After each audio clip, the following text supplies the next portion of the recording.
अक्सर हम लोग बात करते हैं ना कैसे हॉलीवुड को देखकर इंडियन मूवीज बनाई जाती हैं, लेकिन कभी इसका उल्टा होगा ये सोचा था। भगवत गीता इंडियन हिस्ट्री का गोल्डन चैप्टर शायद किसी को अंदाजा भी नहीं होगा ये एक दिन हॉलीवुड की बिग बजट फिल्म को आगे बढ़ाने का रास्ता दिखाएगी। क्रिस्टोफर नोलन दुनिया के सबसे बड़े स्टोरी टेलर वाली लिस्ट में एकदम ऊपर है ये नाम। हीरो हीरोइन छोड़ो, सिर्फ डायरेक्टर के नाम पे थिएटर हाउसफुल कर देना, वो भी इंडिया में, ये पावर है इनका। इस बार ये कुछ अलग लेकर आए हैं। ना तो सुपर हीरो वाली खतरनाक कहानी होगी और ना ही स्पेस में जाके किसी दूसरी अलग दुनिया के दर्शन करवाए जाएंगे आपको। ओपेनहाइमर ये जो फिल्म है ना, ये आज तक सबसे कम क्रिस्टोफर नोलन स्टाइल वाली फिल्म लगेगी आपको। बंदे ने खुद को चैलेंज कर दिया है इस बार। महाभारत के युद्ध में अर्जुन के सामने श्री कृष्ण अपने विश्व रूप में सामने आते हैं, जिसको देखकर खुद अर्जुन ही डर जाते हैं। इस चीज को भगवत गीता के अंदर संस्कृत में पढ़ता है एक अमेरिकन साइंटिस्ट, और यहाँ से खुद को वो इतना ताकतवर मानने लगता है कि पब्लिक प्लेटफॉर्म पे वो एक स्पीच देता है जिसमें बोला जाता है कि मैं अब मौत बन चुका हूँ, पूरी दुनिया खत्म कर सकता हूँ। और हुआ भी यही। आज से ऑलमोस्ट 80 साल पीछे जापान के अंदर हिरोशिमा और नागासाकी, दो बड़े बड़े शहरों पे एटॉमिक बॉम्ब गिराए जाते हैं। जापान के अंदर एक अमेरिकन जहाज उड़ता हुआ जाता है और आसमान से कोई चीज नीचे गिरती है। उसके बाद 70-80 हजार लोग एक बार में मारे जाते हैं। रिजल्ट ऐसा भयानक था कि आज 80 साल बाद भी वहां जब कोई बच्चा पैदा होता है ना, तो रेडिएशन का असर देखा जा सकता है उसके शरीर पे। लेकिन बहुत कम लोग जानते होंगे ये एटॉमिक बॉम्ब को बनाया कैसे गया, और बनाया भी किसने, वो भी किस तरीके से। ओपेनहाइमर इस फिल्म का नाम, और वो साइंटिस्ट जिसने पूरी दुनिया को खत्म करने की ताकत सिर्फ कुछ मुट्ठी भर लोगों के हाथों में पकड़ा दी। तो फिर ऐसा क्या हुआ कि खुद ये साइंटिस्ट अमेरिका के प्रेसिडेंट से जाकर मिलता है और इस बॉम्ब पे रोक लगाने की मांग करता है। खुद इसकी बीवी इसकी आंखों में झांक कर बोलती है, तुमने जो किया उसके लिए दुनिया तुम्हें कभी माफ नहीं करेगी, हीरो नहीं विलन बनोगे तुम। और कमाल की बात जानते हैं, इस एटॉमिक बॉम्ब का कनेक्शन हिस्ट्री के तो बड़े बड़े नामों के साथ भी जुड़ा है, जिनको आप पक्का जानते होंगे। एडोल्फ हिटलर अगर ये खुद को गोली नहीं मारते ना, तो पक्का इस एटॉमिक बॉम्ब का पहला शिकारी खुद बनते। तैयारियां ऐसी ही थी। और दूसरा नाम द ग्रेट एल्बर्ट आइंस्टाइन, इन्होंने इस एटॉमिक बॉम्ब वाले आइडिया के अंदर दुनिया को खत्म होते हुए देखा था। ओपेनहाइमर को वार्निंग भी दी थी। देखो, इस फिल्म का हाइप उसी वक्त बन गया था जब ये न्यूज चारों तरफ लीक होती है कि क्रिस्टोफर नोलन अपनी अगली फिल्म में रियल बॉम्ब फोड़ने वाले हैं।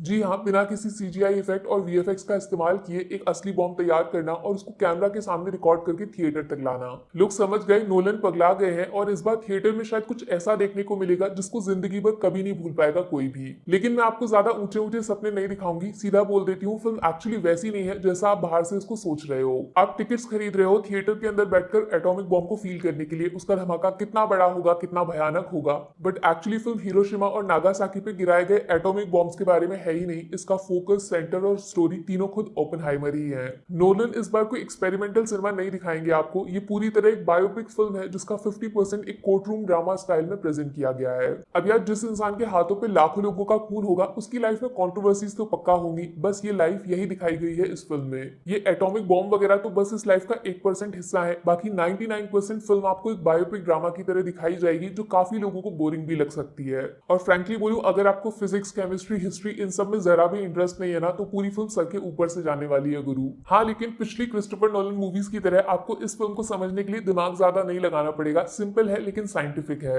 एकदम ऑनेस्टली बता देती हूँ, ओपेनहाइमर एक डॉक्यूमेंट्री स्टाइल में शूट की गई फिल्म है। छोटी छोटी डिटेल्स को एक साथ जोड़कर सिनेमा बनाया है। इसमें फन नहीं मिलेगा, एंटरटेनमेंट नहीं होगा, और मास सिनेमा टाइप का एनवायरमेंट भी नहीं है। अंदर पढ़ाई लिखाई वाली फीलिंग आएगी। अब तुम खुद सोच लो, 3 घंटे की हिस्ट्री क्लास स्कूल में पढ़ाई जा रही है, मजा सिर्फ उसको आएगा जो इस बारे में पढ़ना चाहता है, बाकी लोग जिंदा लाश बन जाएंगे। ऐसा भी लगा मुझे कई जगह पे ओपेनहाइमर एक पॉलिटिकल फिल्म बन गई है। बहुत सारी कंट्रोवर्सीज हैं उस बारे में, रिपीट होती हैं तो बोरिंग लगती हैं। शायद नोलन का कोई पर्सनल इंटरेस्ट होगा, आइडियोलॉजी वगैरह, अगर इसको सिनेमा से वो दूर रखते तो ये फिल्म थोड़ी छोटी होती और इंटरेस्टिंग ज्यादा लगती। एक कन्फेशन करना चाहूंगी मैं, पता नहीं कितने लोग इस बात से एग्री करेंगे, लेकिन बोलना जरूरी है। अपने इंडिया में एक फिल्म आई थी रॉकेटरी, एकदम बेहतरीन कहानी थी, real life based. Scientist Nambi Narayan की लाइफ को शोकेस किया था अंदर। इंडिया को स्पेस तक ले जाने वाला मास्टरमाइंड कैसे एक देशद्रोही बता दिया जाता है, उसकी पर्सनल लाइफ कंट्रोवर्सीज को सॉल्व करना सिनेमा के रास्ते। मुझे ना ओपेनहाइमर देखते वक्त रॉकेटरी की बहुत याद आ रही थी। काफी सारी सिमिलैरिटीज हैं कहानी बताने और दिखाने के तरीके में, और शायद कुछ लोग यकीन नहीं करेंगे, बिल्कुल एग्री भी ना करें, लेकिन मुझे पर्सनली रॉकेटरी एक ज्यादा कंप्लीट फिल्म लगी ओपेनहाइमर के कंपैरिजन में। अब ऐसा हो सकता है कि वो फिल्म हमारी खुद की लैंग्वेज में थी, हमारे खुद के साइंटिस्ट पर बेस्ड थी, इसीलिए ज्यादा कनेक्ट किया मैंने।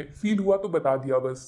रॉबर्ट डाउनी जूनियर को आयरन मैन वाले कैरेक्टर में देखने की आदत है ना आपको, उनके फैंस इस फिल्म को देखकर एकदम शॉक्ड रह जाएंगे। इस बात को क्रिस्टोफर ने एकदम छुपा कर रखा है, लेकिन फिल्म के अंदर रॉबर्ट डाउनी जूनियर एक जोकर कार्ड की तरह है। फिल्म में जिस सीन के अंदर इनको जैसा दिखना हो, कभी कॉमेडी ह्यूमर, कभी साइंटिस्ट वाला दिमाग, और क्लाइमेक्स में एक cold villain, smart genius evil. और अब अपने पीकी ब्लाइंडर उर्फ किलियन मर्फी, हाँ सिलियन नहीं है किलियन ही है, ये डाउट क्लियर करने के लिए नोलन को एक थैंक यू तो बनता है। मुझे नहीं पता था आज से पहले रियल लाइफ ओपेनहाइमर कैसे दिखते होंगे, और शायद अब अब मैं जानने में इंटरेस्टेड भी नहीं हूँ, क्योंकि किलियन मर्फी ने जिस तरीके से इनके कैरेक्टर को प्ले किया है, लाइफ टाइम मेरी आंखों में ओपनहाइमर नाम सुनते ही इनका चेहरा आएगा।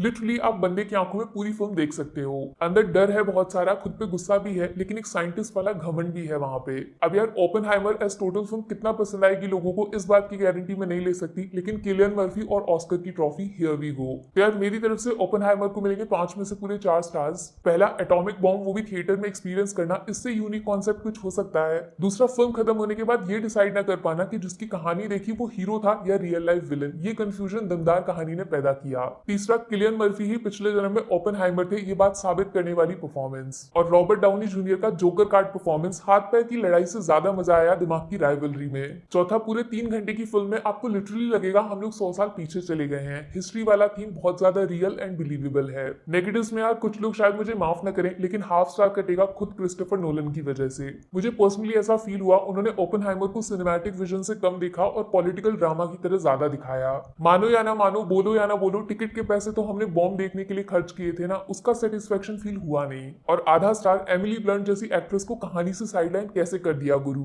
मतलब ओपनहाइमर की लाइफ में सिर्फ पॉलिटिक्स थी क्या, प्रोफेशनल के अलावा पर्सनल लाइफ को क्यों एक्सप्लोर नहीं किया डिटेल में। इवन जो दिखाया भी वो सिर्फ काम से रिलेटेड था, इमोशंस कहाँ है फैमिली वाले। इसी चीज में मुझे रॉकेटरी एक स्टेप आगे लगती है, उसमें पर्सनल और प्रोफेशनल दोनों जिंदगी का बैलेंस था। और साइंस वाली चीजों को इतने इंटरेस्टिंग तरीके से दिखाया कि छोटा बच्चा और बुढ़े अंकल दोनों को समझ आ जाए। Indian cinema heads of.